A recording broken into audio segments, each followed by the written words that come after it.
Welcome to Babes in Bookland, your favorite book club podcast that focuses on women's stories. I'm your host, Alex Franca. My friend Brett is back for a book club chat. Get your covered wagons ready because we're getting into the Little House on the Prairie series and the manuscript that inspired it, Pioneer Girl.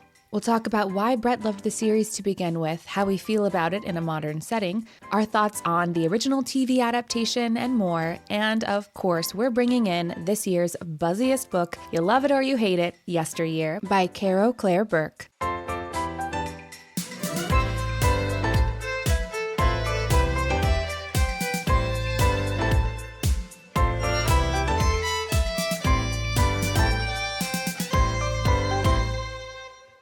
Hi, Brett.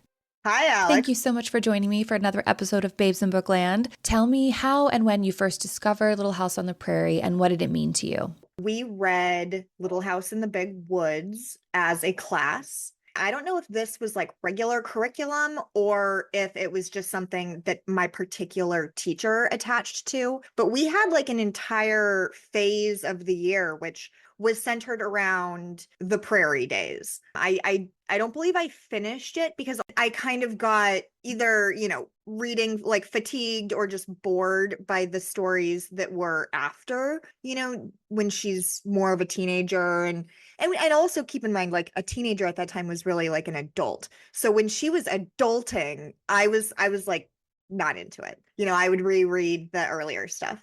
Were you interested in learning about the perspective of a young girl at that time? Was there something kind of magical and fantastic about imagining yourself living that way?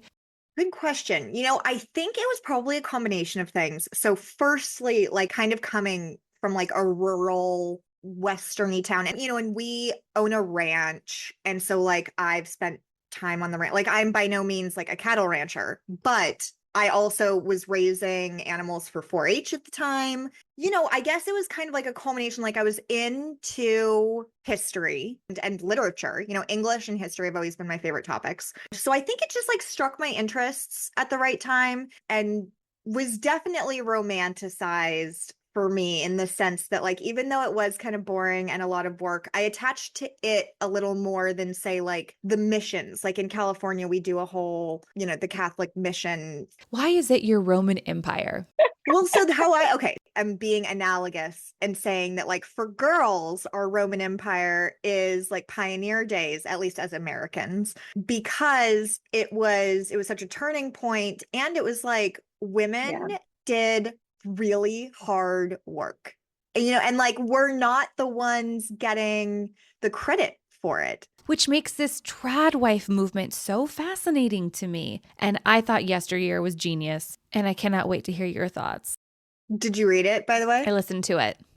Okay, me too. People either love it or they hate it. I think if you hate it, it hits a little too close to home, but we will save all that for later. Let's keep going with Little House. So for this episode, I read Pioneer Girl, the Annotated Autobiography, which we're about to get into. And then the only Little House book that I read was Little House on the Prairie. And I have to say, I was a little shocked that at the end of the book, they pick up and move again, because the only thing I knew about the TV show was that they seemed settled and like living amongst other people in some sort of town situation. Well, I thought it was more at the beginning of every book, but no, they do move a lot. Yeah, which that would be something in itself to kind of ponder and think about. It takes so much work to build a house. They are actually building it with their own two hands. Like once, we stay for many years and we're just paying money to have it built. We're not even sweating and bleeding into it. So it is surprising. And I guess it was of the times though, that you move to the next opportunity. I know at the beginning of Little House on the Prairie, they leave the big woods of Wisconsin because it's actually becoming more populated. And so Pa decided that there's not enough like wild animals and they didn't like the sounds of all these other settlers. And so they leave. Which I imagine more populated was still like the neighbor was a mile away. And I just imagine Pa being a little cranky. Yeah, at the end of Little House on the Prairie, they had to leave because the land that they tried to settle on, actually, although at that point the government was trying to kick out the indigenous people off that land, they hadn't done so yet. And it's just these little things that as I was reading, I was like, okay, my daughter is being subjected to this information without knowing the full context. And so I'm really glad that I read it because I think that now I know there needs to be a bigger conversation. Let's get to my full reaction to Little House on the Prairie in a second. Before we get any further, I want to go through and name all of the books in the series. So there are 9 books in the core Little House series by Laura Ingalls Wilder.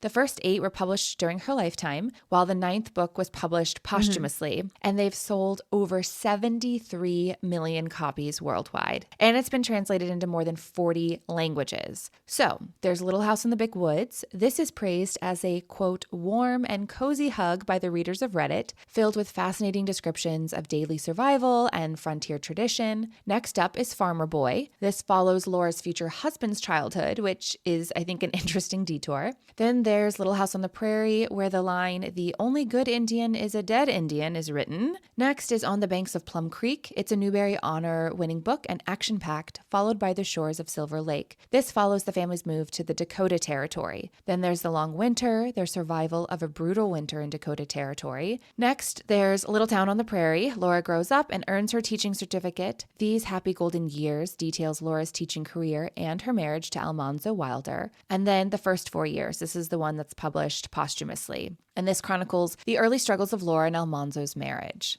All right, Brett, so lots of books, and you have read all of them before, including these last 2? I did end up reading them, I believe, at some point, in the last 30 years, but I didn't get time to revisit them for this recording, although I have reread some of the earlier ones. And as a kid, I do remember my favorites being The Long Winter and By the Shores of Silver Lake. And rereading, when I reread Little House in the Big Woods and Little House on the Prairie, I do love those. Like, they're super nostalgic, but they didn't have the same plot, excitement, and kind of conflict that I felt was in The Long Winter. And then The Shores of Silver Lake was just like fun and giddy pioneer stuff. I liked all of them, but if I had to choose a favorite, I'd probably say The Long Winter. I definitely want to go back and read all of the books. I kind of feel like I missed out on a piece of Americana by completely missing the series growing up. My daughter does enjoy them, and I'm sure she'll continue to read them. And so I think it's important, like I said, for me to read them too, so we can have some conversations about things that she may have questions about, or just so I can provide some more context to what these characters are describing in the books. I did just get to read Little House on the Prairie for our podcast. I also read Pioneer Girl, which we're about to get into. And overall, I definitely understand the appeal. There's something so fascinating about seeing a young pioneer family figure out how to not just survive, but thrive during this time, seeing what they had to be capable of. Obviously, it feels dated in so many ways. The context about the indigenous people, which, I included that line in the intro. One of the characters says, "The only good Indian is a dead Indian," which is just a sentiment that obviously people had during that time, but in a more modern setting really just doesn't sit well with me. And so I'm glad that I'm able to have these conversations, even though, to Pa's credit, he very much is not that character and has a way more logical level head about the entire situation. All of that is really interesting, and I'm sure we'll get more into this idea of preserving what the mindset was at the time so that people can realize how far we've come and what other conversations still needs to happen.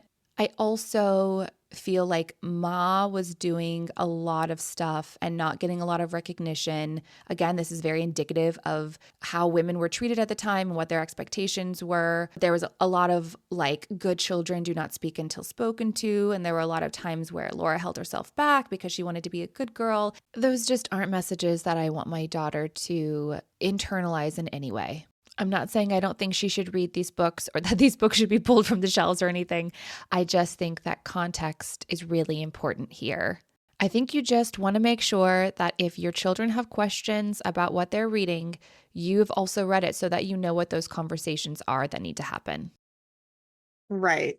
So I grew up in Orchid, which is next to Santa Maria, California, and which it borders the Chumash Reservation in Central California. So we had a lot of students, even some who live on the reservation and came to our school. So we had a lot of those conversations in class. So to me, it was kind of obvious. There was the whole Cowboys and Indians fantasy, but both can be seen as good and both can be seen as bad, that it all really is a matter of perspective and like what you're protecting or fearing. But yeah, we were all pretty aware that it's like we encroached on their land. Like the white man is probably the bad guy.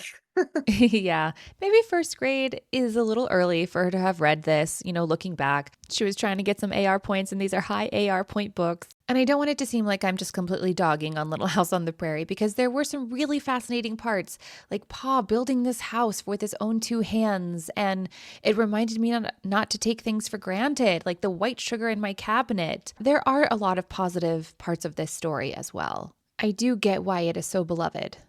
Right. Well, or like how to make maple syrup, would take so long, and they would use every drop of things. I think that was some of it too for me. The sense that in these days, like everything was treasured.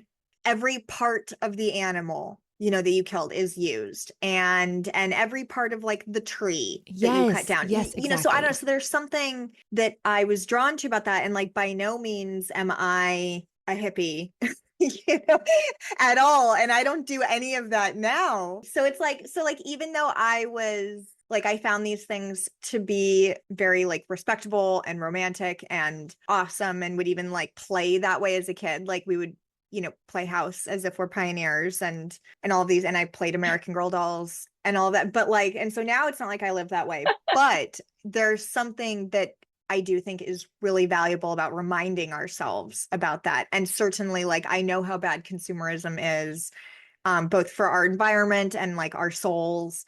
And I know all of that. So I probably should practice a little more these things that I know would be good for us. But these books remind us of those things. Yes, I agree. Like I said, I think there's a lot of good in them too. But I do think, just as adults, revisit some of these things before you just blindly hand them to your kid, because who knows what conversations you need to have. Okay, Brett, it's time to get into Pioneer Girl. Let's get into how these books even came to be, because let me tell you guys, it's sort of miraculous that the Little House on the Prairie books series happened. The story was a lot crazier and had a lot more twists and turns than I was expecting. What about you, Brett? Well, and, I kind of saw them as like, yeah, like she wrote it and they got published. Like these were written, in the 30s? Yes. Mm-hmm. I believe. We don't know a whole lot about what the publishing world was like then. We learned more about it in Pioneer Girl. But yeah, I had no idea that it had to go through so many iterations, that it went from being aimed at adults to then changed quite drastically to be aimed at children, that it was not always like 9 books, that it kind of was just one manuscript. Like one exactly, which is, for those who are interested, check out Pioneer Girl if you want to see where it began.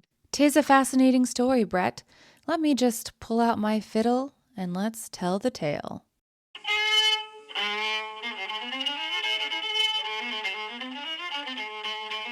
At the age of 63, in late 1929 or early 1930, Laura Ingalls Wilder began to write her story as she remembered it from ages 2 to 18. The manuscript filled 6 50-50 tablets consisting of 48 8x12-inch pages, and she named it Pioneer Girl. She started her story with the classic Once Upon a Time and wrote it straight through, not stopping for chapter breaks, and even going back and adding in scenes or experiences as she remembered them. Laura kept no additional thoughts or writings on how she was feeling as she wrote her life story, in the form of a diary, for example, but her daughter, Rose Wilder Lane, did. And that's how we know the journey from Pioneer Girl to Little House in the Big Woods and beyond. So a little bit about Rose. She was a writer herself. She wrote fiction and nonfiction for magazines like Sunset, Harper's, and more. She also went on to publish many books. More on that soon. Back to Pioneer Girl. Rose liked it, and during a stall in her own career, she typed out her mother's longhand account with one verified change. She deleted "once upon a time" because she thought it sounded too childish. She submits it to her literary agent, Caro Brandt, who had been positive in his response to an earlier sample she sent. So how's Laura feeling about all this? Well, like I mentioned, there's no personal record of her account of things, but in Rose's diary, she wrote that Laura hoped for, quote, prestige rather than money. And well, Rose needed the money. She was pretty broke at the time, but still we'll never fully know what compelled Laura to sit down and write out her life story. She had her own professional writing career where she wrote about farming techniques and innovations, the role of women on the farm and beyond, the changing seasons, war and peace, for a large farming newspaper. And she had written a few personal columns about her past, including one about a Christmas at 16. The annotated autobiography goes a bit more into Laura's writing past and ambition, but it can only speculate why, in 1930-ish, Laura decided to write her own history. The book suggests her sister's death in 1928, quote, may have increased her own sense of mortality.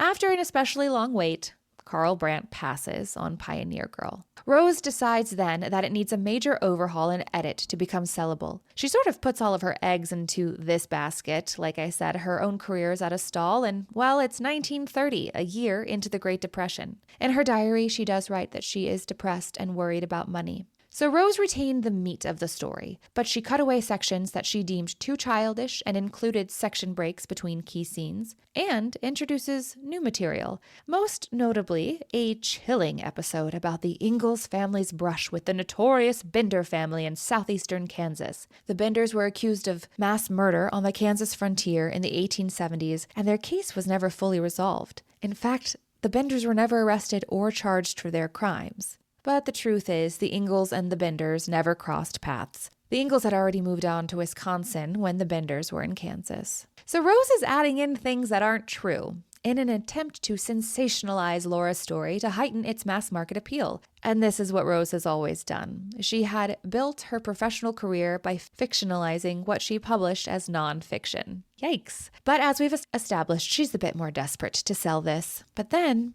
she pivots. She starts referring to Pioneer Girl as a juvenile project in her diary and switches the point of view from first person to a third person perspective, which automatically makes it a fictionalized narrative. She'll sort of switch back and forth between working on the more juvenile version and the adult version for a bit, and tensions rise between Laura and Rose as money worries deepen. Their finances are a little intertwined at this point. Laura wants to live more frugally, and Rose doesn't. Rose submits Pioneer Girl to Ladies' Home Journal. They pass. She tries Good Housekeeping. They pass. Finally, in 1931, Marion Fiery of the Children's Book Department at Alfred A. Knopf shows interest in the juvenile version of Pioneer Girl. But she wants edits. She wants it longer, with more details about the everyday life of pioneers. She envisioned a longer, richer story for children aged 8 to 10. Now remember, at this point, she's still just interested. It's not an absolute that if Rose makes these changes, they will accept the manuscript, but she basically says that they will without giving her a contract. Rose tells her mother, Knopf's will take the juvenile book if you make it twice as long. Rose suggests Laura put back in a few scenes Laura had originally written, more of the slice of life stuff. Now, Rose had not told Laura that her switch from first to third person automatically changed her story to fiction, instead telling her that books do not sell well. So Laura gets to work. Back to her tablets, she worked on the revisions Marion wanted, writes in third person, and fills 2 more tablets, naming them Pioneer Girl 1 and Pioneer Girl 2. And a year and a day after giving her daughter her original manuscript, she hands the children's version of Pioneer Girl that depicted a year into the life of the Ingalls family, pioneers living in the big woods of Wisconsin. At this point, Rose is all in on the juvenile version, as no one is receptive to the adult version. And then Knopf decides to give up their children's department. But Marion still champions the project. She sends it over to a friend at Harper's, and on Thanksgiving Day, 1931, she wires Rose and Laura with the good news. Harper and Brothers decided to buy Laura's manuscript. It was a contract for only 1 book, and they wanted a title change, Little House in the Big Woods. It's published April 6th, 1932. The adult version is shelved indefinitely as Laura focuses on using it as the foundation for one novel after another. Quote, her autobiography influenced, informed, and inspired her fiction and shaped her career and literary legacy. But Pioneer Girl also had a profound influence on Rose's career. She felt juvenile fiction was an inferior artistic occupation and left the Little House series to her mother, but draws on her mother's manuscript time and time again to write her own novels without telling her mother, who understandably is pretty unhappy about this. Quote, it was a major betrayal of her trust in her daughter as editor and confidant. Laura was also worried, with Rose using the same stories to sell her own fiction, might undermine Laura's ability to do so. But it eventually became clear that both mother and daughter could draw inspiration from Pioneer Girl simultaneously and successfully. Rose's most successful novels and her enduring short fiction came directly from the pages of Pioneer Girl. Some really big things are omitted from the children's book: the baby brother, Freddie, who died, and her family's experience in Burr Oak, Iowa. Laura says, quote, it is a story in itself, but does not belong in the picture I am making of the family. Another omission: Pa walking the girls in the night to leave town and their debts behind, the murdered travelers buried at a neighbor's inn, neighbor children who froze to death in a blizzard. Laura also adds in completely made-up stories. And so in the end, what is left is not a truly historical account of life as a young pioneer girl, but a story shaped to be marketed to children during a horrific depression that excludes and omits some harsher realities, as well as imagines some lovelier moments. It's what this era of readers needed from her, one of hope, hard work, and the romance of the natural world.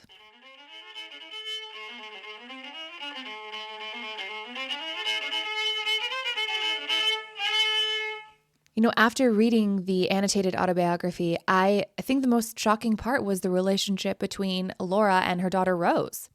Yeah, I thought that was really interesting, especially since, I knew about Rose through the continued, call it a sequel series to Little House. So for our listeners, there are technically 3 series that stemmed from Little House. So there was obviously the 9 Little House books. Then there was a series after that follows Rose.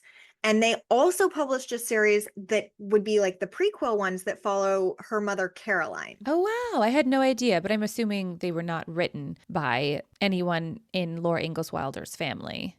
The sequel series is the Rose Years, and that begins with Little House on Rocky Ridge. And that whole series of 8 books is written by Roger Lee MacBride. So we'd have to look at who he is.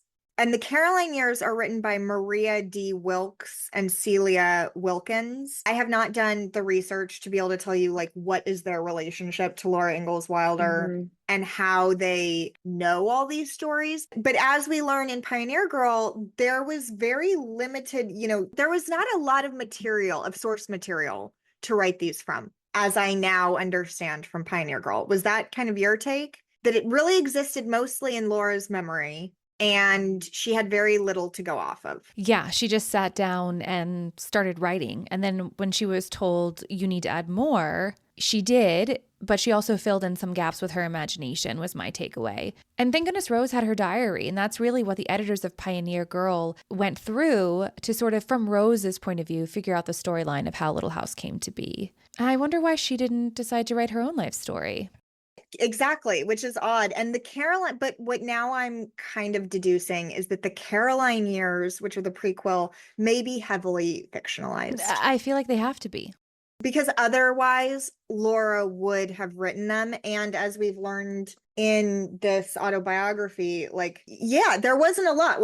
I'm going to quote from this book. Laura returned to the idea of writing this Pioneer Girl story in 1925, a year after her mother, Caroline Ingalls, had died. Wilder wrote to her mother's sister, Martha Carpenter, asking for stories from her aunt's childhood. Did she know much about Caroline's childhood? Only what Martha could tell her and write to her in, a finite number of letters. I guess we have to look at this through the lens of a lot of this is memories and fictionalized, and also comes from perhaps a combination of other histories and stories we know from people at the time. That doesn't lessen the enjoyment or some of the accuracy of any of them. It's just that maybe all of this wasn't word for word, one girl's exact life story. I completely agree. I think there's something to, while it not being Laura's story 100% truthfully or accurately, at least she was actually there and had experienced it. Well, and Maria Wilkes, the author of the Caroline Years, states, based on diaries, letters, and other historical papers, these books offer a glimpse into America's adventurous past as seen through the eyes of another girl from America's beloved frontier family. So, yeah, I think they were just trying to capitalize on the success of the Ingalls family. Exactly. Getting back to the autobiography and some more things that really surprised me, the omissions, including an entire person, her baby brother, Freddie, who died around 9 months old. And they don't know exactly why. Obviously, unfortunately, a lot of children just got sick during those times and passed away. And then there is the entire section of her family's life in Burr Oak, Iowa, that she never writes about. But she does say that it is a story in itself, but it does not belong in the picture I am making of the family, which I thought was so interesting, that at a certain point she understood that it wasn't just about the truth of what she experienced, but the truth that she needed to deliver, or a truth that she needed to deliver, I guess. Which is a letdown. I really didn't like that these things were omitted. I think that the books would have been more exciting. They obviously would have been more accurate. I would have liked to hear those stories. Would they have been suitable for children? People die in children's books. Bridge to Terabithia? I know, but that wasn't written during the Great Depression. I think that context is important here. Yeah. But I think it's an interesting point, and we can read about all of these stories in the annotated autobiography. So that's why that they know that they were omitted. I think the fact that she was releasing these during the Great Depression just really dictated what she did and did not include. I had Kate Quinn, historical fiction author, best-selling New York Times author, on the show, and she talks about how important marketability is and how you have to understand what the market wants if you want to be a successful author, which clearly Rose needed the success, maybe the financial success. So it's interesting to look at it from the context of them trying to sell this as a children's series during the Great Depression. But then I also enjoyed learning about the potential political movement that is tied in. I'm going to include this in the show notes because I found this online, but historians write about the political movement specifically with Laura and her daughter Rose both being political conservatives and opponents of the New Deal. And one scholarly reading argues that Laura chose to remember the past selectively in order to inspire Depression-era children to let them know that they didn't have it so bad. Frontier life was harsher, so kids just needed to buck up and work hard. So the, quote, success because of the Depression story isn't only comfort reading. Escapism. Some scholars see the self-reliance myth as doing the real ideological work against the New Deal's expansion of government aid. So yeah, everything is propaganda in some degree. I wish we knew why. I mean, children freezing outside, that's a cruel reality of pioneer times. But did they freeze outside because of an action of a character that Laura didn't want us to villainize or something like that? That's really interesting. Context is always important as we look at things, especially that, can be controversial or we wonder why there are certain inaccuracies. It's like, well, where'd the bias come from and what did they gain from it? I wish she did include some of these stories, though, that would have actually enhanced the notion that, they had it harder in the pioneer days. I think it would have been interesting. Pa walking out on his debts, that doesn't jive with the character she was creating Pa to be, and that also doesn't jive with this political stance that they were taking. Well, she sure does paint him as flawless and heroic. And even through what she does tell us and write, I'm not the hugest fan of Pa. Yeah. He seems very headstrong and stubborn and everything is his way. And, and when the little boy is almost stung to death by bees and he's like, he deserved it. And the dog, I still can't get over them leaving Jack the dog to cross the river and not letting the dog ride in the wagon. 20 pounds would have made such a difference. I know. Let me tell you, when that dog showed up, I breathed a sigh of relief. I was like, I don't even care if this is magical realism right here. I am glad Jack is back. I didn't even believe it. I was still too upset. But I agree. I think he's a very fallible character, even though I realize that obviously this is through the eyes of Laura and she's put him up on this pedestal. To close off our section on Pioneer Girl, I think it was a really interesting book. I could see how it'd be really fascinating for big fans of Little House, a cool read. It's full of photographs and illustrations. It has the original manuscript with all these annotations, hence Annotated Autobiography. Should you go buy it? Probably not, unless you're like obsessed and doing a deep dive. Check it out from your local library like I did. But yeah, when I started reading it, I gotta say, like, my initial reaction was, oh, this is not what I thought it was. And it's not written that great. So for instance, when we tell someone like, oh, if you want to know this story of the people who were murdered and who were like hidden in the inn, there's not some like great juicy chapter I'd tell you to go to, because it's not written that great. It's not super entertaining. Right. If someone were to take the original manuscript and try to sell it as a memoir today, there would need to be some major editing that needs to be done. And it makes me think about current modern day memoirs where you have these ghostwriters, you have these people who are coming in, and are they like bending the truth, to make them more action packed or salacious or entertaining? Because at the end of the day, I do think that memoirs need to be entertaining. Books need to be entertaining. No one wants to read a super dry version of someone's life. And I think Rose knew this, and she knew how to make it really interesting. And like I mentioned originally, Rose claims that she only deleted Once Upon a Time and started the Pioneer Girl original manuscript off a little differently. But who knows what changes she was instinctively making as she was taking her mother's long written account and typing it up for her to send it off to these publishers and agents. Okay, so we've talked a lot about what's omitted, and you wish that it had been included, and we brought up how it's written during the Great Depression, and maybe that inspired or motivated it to be written a certain way and edited a certain way. Do you think that we owe children the harsh realities of life? That's a great question. I mean, I think we could talk so long on that, but for the sake of it being just a quick portion of this, I mean, do we owe children this or that? I don't know if it's about a debt or an owing to them, but would it benefit them and perhaps make them a little more centered, realistic, able to tackle, handle, and process just realities of life? Yeah, I really think so. I certainly had like a sheltered upbringing, but by no means had helicopter parents. And I had a lot of rude awakenings, becoming a young adult and an adult in the big city, that made me look back and be like, wow, I didn't know real life was like that. So I think so. Why hold back the truth? Also, like, I'm a Sagittarius. I'm like, truth is way better than good feelings.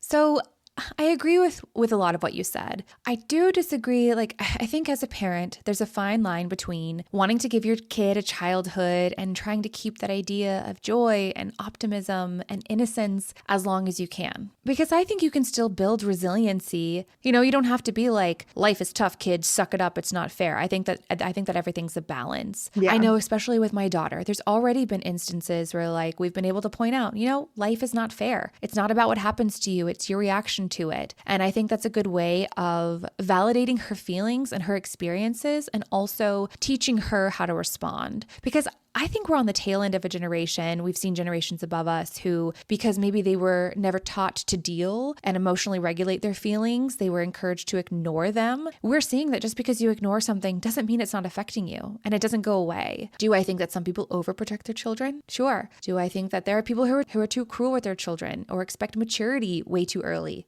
Yes. I think it's all about personal balance. It's about your philosophy as a parent, but it's also about understanding who your child is. I think a lot of parents in my generation are getting away from the helicopter parent. We're choosing this new philosophy, the lighthouse parent, where you stand, they know where you are. You say, I'm over here. If you need me, I'm over here. But you see my light, go do your thing. You can always come back to me though. I'm here. I think the children still need to know that you're there and that you're a safe place and that you can be a sanctuary, and that with you, they can excavate and discover and work through all of their thoughts and feelings and not feel like they will be dismissed or diminished. I do really agree with you that I feel like exposing children to the reality of death is a good thing. I think specifically with the idea of death as a society, we run away from it. I've talked about that on the show. We started this season off with a death doula's memoir. I can get behind that. teaching children that death happens, not so that they're scared of life, but so that death becomes more normalized and is not this thing to be afraid of. And that's why I think including the children freezing in the snow or the death of the baby brother, although a part of me just keeps going back to this idea of like during the Great Depression, there was so much death and harsh realities of life around them that maybe a tale of resilience and perseverance is really what they needed. Let's give them a world where they can escape all of that for just a bit. Well, I think also some of what was going on with shielding those is like perhaps they were also trying to kind of give this subliminal message of like, if you work really hard and you're a really good kid, maybe those sad things can be avoided. Right. And you just can't make that promise. And that's where I feel like stuff like this really does fail kids. And honestly, that's what I was told growing up. Work really hard, be the best you can, and life will turn out okay. And I just don't think that's a truth.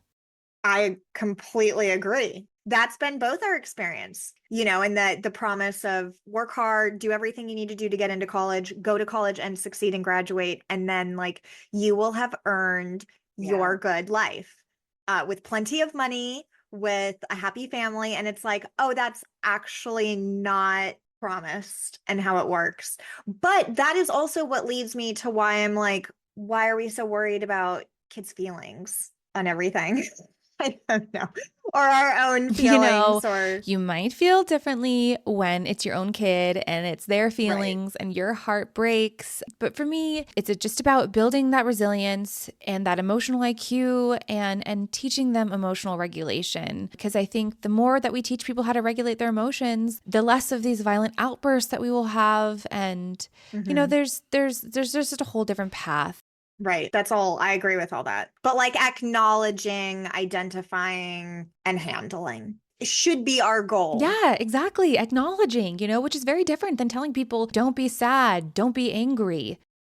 Oh, right. I guess what I mean is like avoiding, which is the opposite of acknowledging, but which is like, oh, this would upset the child or the person, even an adult, whatever. So you can't say this or that, or you can't do this or that. It's like, no, people are gonna say these things. They're gonna do them. So let's teach our children and to acknowledge how that makes you feel, to feel it, and to then not let that feeling control your life. Right.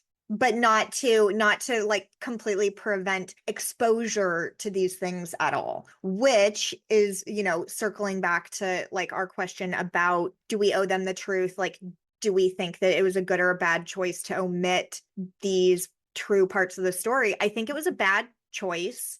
I think it would have only added to all the parts of a good story. But I think like not so much protection necessary. Yeah.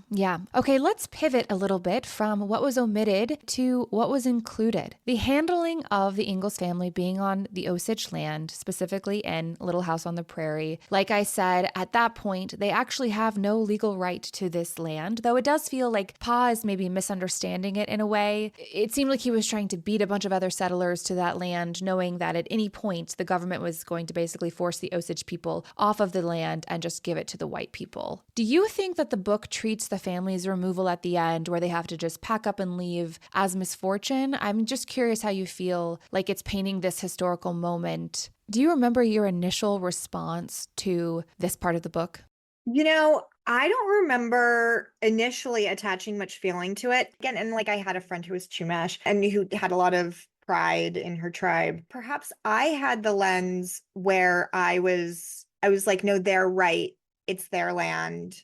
Everything we did at this time was encroaching on their land. I didn't remember how I felt about it being handled. And I'm kind of looking now, I'm skimming through like, what was the language she used? Well, in the book, a lot of their characters refer to the Osage people as wild men. There's the part where Pa is gone and Laura and her sister and her mother hear them doing these battle cries and they're terrified. And then you come to find out later that basically one tribe had gone in and one tribe wanted to massacre all of the white people that were on their land. And then this other tribe came in and basically said, don't do that. We will fight you if you do that, because these people are innocent. especially the mothers and the children. And so, right, it's interesting to me because she had these characters who said these horrible, ignorant things about the indigenous people, but she did have a character who brought in the other side, painted them in their rightful humanitarian light. But I just, thinking about the propaganda, and I'm curious what message she was trying to leave the readers with. Was it as simple as this is what I believed at the time, or is it this is what you should believe?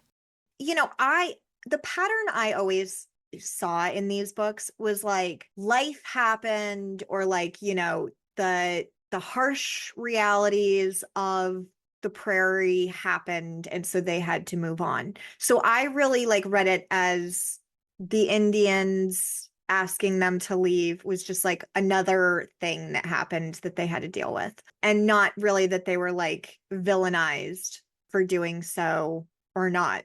It just was. I suspect that as a child, that was her experience of it as well. But I'd be curious I'm sure there was more to it. I'd be curious what the adults' conversations were when that was happening, that perhaps the children weren't privy to or didn't fully understand. But yeah, they do leave and they move on to the next situation. And, Pa also, one of my criticisms of him though was that his character in these books is kind of like our compass, both literally in terms of he is the navigator and we follow where he goes and where he points the horses, but also as the moral compass and kind of the source of everything that is right in this world.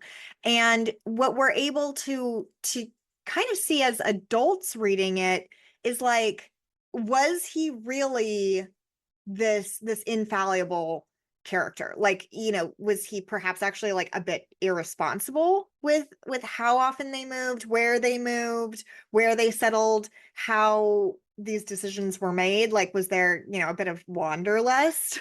You wonder, was he actually thinking a lot of things through, or was he just yeah, this seems fine, let's try it? Well, right. And didn't seem to be actually the best businessman. He obviously, as we learned in Pioneer Girl, had some debts that he had to escape from, and was constantly needing a new opportunity everywhere. Now, perhaps some of that was of the times, that was kind of all of Pioneer days. That's how you survived, being adaptable.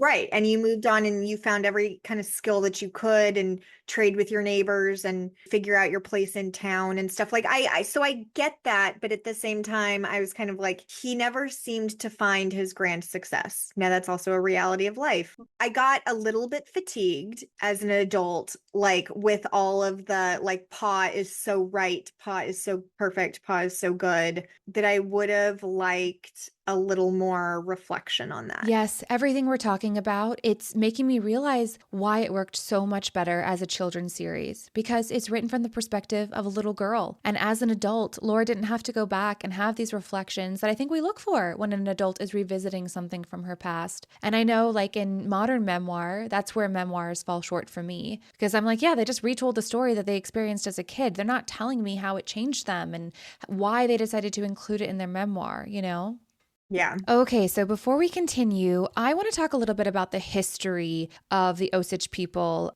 I got curious about it after reading the book, and I think it's interesting. And we've been talking about providing context this entire time, trying to figure out the context. So here we go. Here's some context. So the backdrop that everyone associates with the Little House on the Prairie series is the Homestead Act of 1862, the federal law that let settlers claim public land. But the Kansas of Little House on the Prairie is a different and messier situation. The Ingalls weren't on open public land at all. The third book takes place when the Ingalls family settled on the Osage Diminished Reserve from 1869 to 1870, arriving with a large tide of other squatters in the summer and fall of 1869. This was Osage land established by treaty, the Treaty of 1825, created by the Osage Diminished Reserve, a strip of about 50 miles wide and 125 miles long in what is now south central and southeast Kansas. So, Pa never actually filed a homestead claim in Kansas because the land legally couldn't be claimed. He never filed because the land wasn't yet open to settlers. It was still Osage land. He and the other settlers had heard it would open soon, like I said, and wanted to be first in line. And critically, even when it did open, it wasn't going to be free homestead land. Once the Osage seceded their last Kansas reserve, the land would be surveyed and available for preemption. It would not be homestead land, nor would it be free. The settler rush happened because of a political fight. Congress refused to ratify a treaty that would have sold the land to a railroad, fearing a backlash from constituents who favored free settlement under the Homestead Act, and news of the impending opening caused an illegal land rush. What makes this notable is that the book is fairly honest about it through Pa. The text has Charles explaining to Laura that when the white settlers arrive, the Indians have to move on and the government will push them further west, and that the whites get the best land by getting there first. Even the most Osage, sympathetic adult character in the book treats white claim to the land as a given. As the PBS American Masters piece puts it, they had set up camp on land owned wholly by the Osage and not open to homesteaders, and in Wilder's novel, the Osage are a troublesome feature of the landscape rather than its land owners. Like you said, Brett, merely an obstacle. There's a whole body of scholarship on this, the foundational piece being Francis Kay's bluntly titled Little Squatter on the Osage Diminished Reserve in Great Plains Quarterly from the year 2000. What the government actually did to the Osage people. The removal that Laura actually witnessed and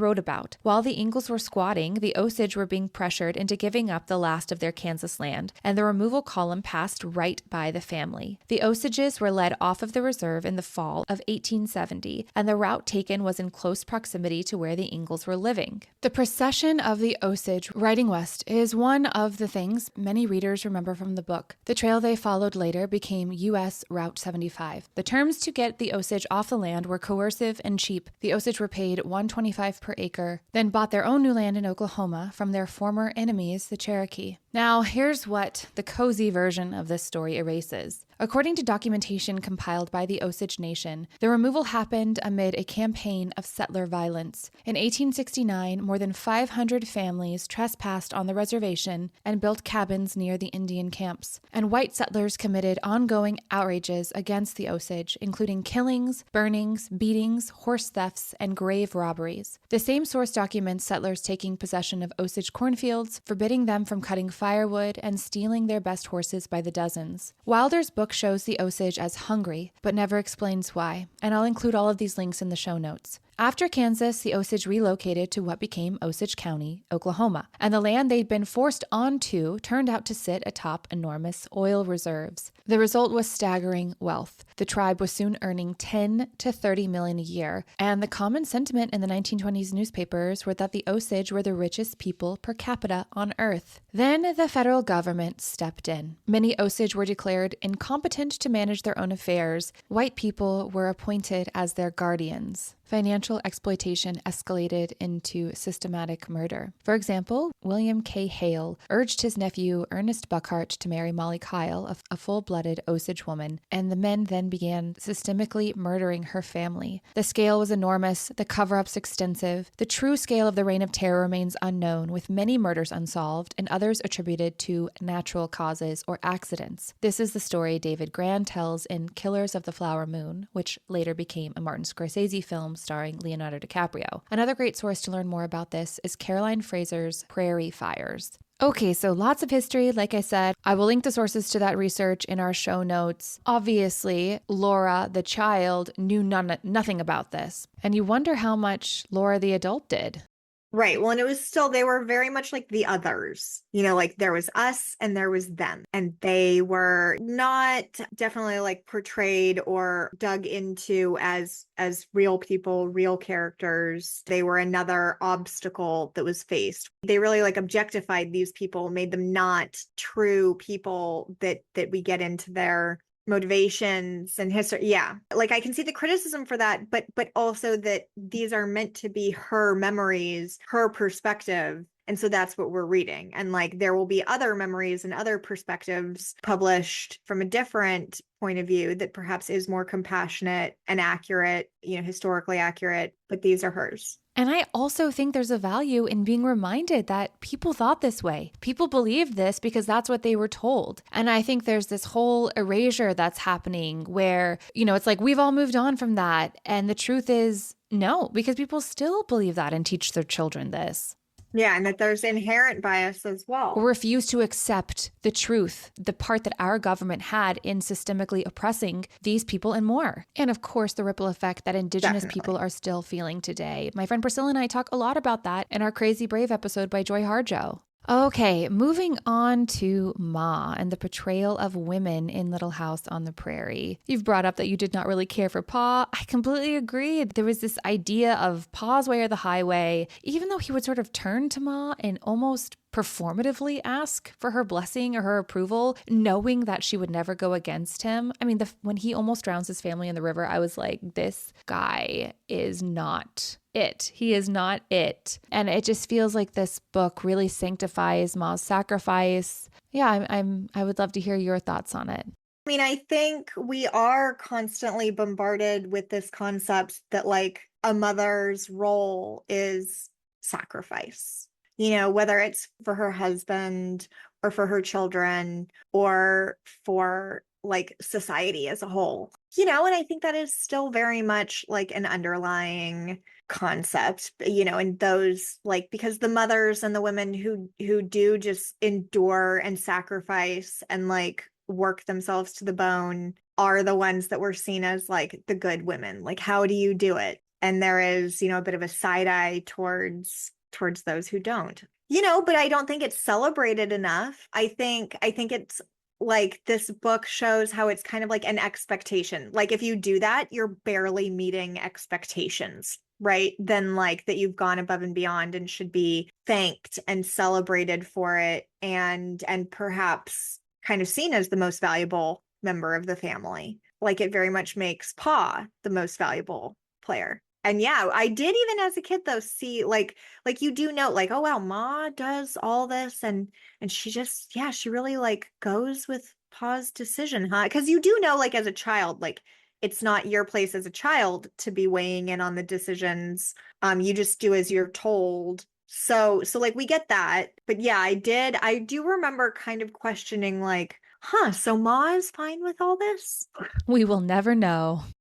There was an interesting takeaway. So when they are traveling across the prairie in Little House on the Prairie, she takes the time and goes through all the trouble and chore that it is to iron their clothes. Yes, Brett, this stuck out to me too. While they're traveling alone across the prairie. And I'm kind of like, who is this for? And like, yes, I had the same thought. But yeah, it makes me wonder. And it's kind of like, was she doing this for Pa or not wanting to lose themselves to this new way of life where it doesn't all matter? Like if your clothes and what you're wearing doesn't matter, like does anything matter? And do we become simply like, out for survival people? I don't know. Yeah, was it a coping mechanism, a way to still feel human and in control of something when so much was out of her control? And again, it makes me keep asking the question of what exactly did Laura believe? This is what she wrote. This is how she wrote it. But when you tell your story without commentary that shows us that you feel differently, I mean, you're kind of subscribing to it. Yeah, I am a little confused why there isn't more of an air of feminism in this. Yeah, and it all gets even more fascinating when you learn that Rose was basically one of the mothers of libertarianism. And libertarianism is a political philosophy that prioritizes individual liberty and free will and personal responsibility. And Ma had none of that. Ma did what she was told because she didn't have much of another choice. She really didn't, which makes this whole tradwife movement even zanier to think about. And I can't wait to get into that with you, especially when we start talking about Yesteryear. But first, let's do a little TV adaptation deep dive. Okay, let's look at the first TV adaptation. The original NBC series ran from 1974 to 1983. The pilot movie aired March 30th, 1974. The regular series premiered September 11th, 1974. And its last episode aired March 21st, 1983, after the ninth and final season had been retitled Little House, A New Beginning, following Michael Landon's departure. So the initial reception was lukewarm. It was billed as a pioneer drama, family western, or even like a soap opera with horses. But despite the less than positive critical reviews, it became an audience favorite with strong ratings across most of its run and stayed popular in syndication. The content of the TV show is darker. A young girl is raped off screen and later dies of her injuries. Oh, that's surprising. I know, and there's more. A school fire kills a woman and her baby. Children are beaten and whipped. One father beats his son unconscious. Another becomes addicted to morphine. And this addiction material wasn't arbitrary. The Civil War soldiers' struggle with drug addiction and suicide in Soldiers Return mirrored the experience of Vietnam veterans returning in the 1970s. Wow. Michael Landon also emphasized the family's courage over their weaknesses and deliberately wrote Charles Ingalls almost as the opposite of the book version. When the Netflix reboot was announced in December 2020 and a commenter warned against wokeifying it, members of the original cast pushed back by pointing out that the original series already covered so many topics. So the show's defenders and its critics are often describing the same content, they just disagree on whether it was brave or exploitative. The new series premiered July 9th, 2026, which is after Brett and I are recording today, and it was already renewed for a second season. Two things of note. The show apparently draws from the books more than rebooting the Michael Landon show, while also focusing on the grimmer aspects of pioneer life. Oh, that makes me like it more. I'll be dropping Brett and I's review of the new series on our Patreon page, so just be sure to look for it there. And then the other big change is that the newer show brings an Osage cultural consultant and will apparently tell the story from both sides. As the Ingalls attempt to make a life on land they were told was free, they encounter Osage people who have long called the Prairie home. So the newest TV adaptation is explicitly trying to correct the book's single perspective erasure. It's going to be 8 episodes. It's kind of abbreviated. It's a little short. Yeah. It does say it leans heavily towards teens and adults rather than young children, and that it'll be an epic survival tale and family drama, suggested best for audiences 12 and up. So that's actually really exciting to me because I think we don't need the juvenile version. Yes, that age 12 is very different from the books, which are targeted at 8 to 10-year-olds. Okay, Brett, we have talked a lot about Little House on the Prairie, its series, its origins, Pioneer Girl, and what we think is important to recognize about it now. Let's get into Yesteryear. So we're going to close this episode with talking about the buzziest book that's been all over everyone's Instagram feeds. It was a Good Morning America book club pick. It's a debut novel by Caro Burke. Anne Hathaway has optioned it and is attached to star and produce the adaptation after apparently a very competitive bidding war. So first we're going to talk about the synopsis, then Brett and I will talk a little bit about it without getting into too many spoilers, hopefully no spoilers, and then I will give you all the spoiler alert if you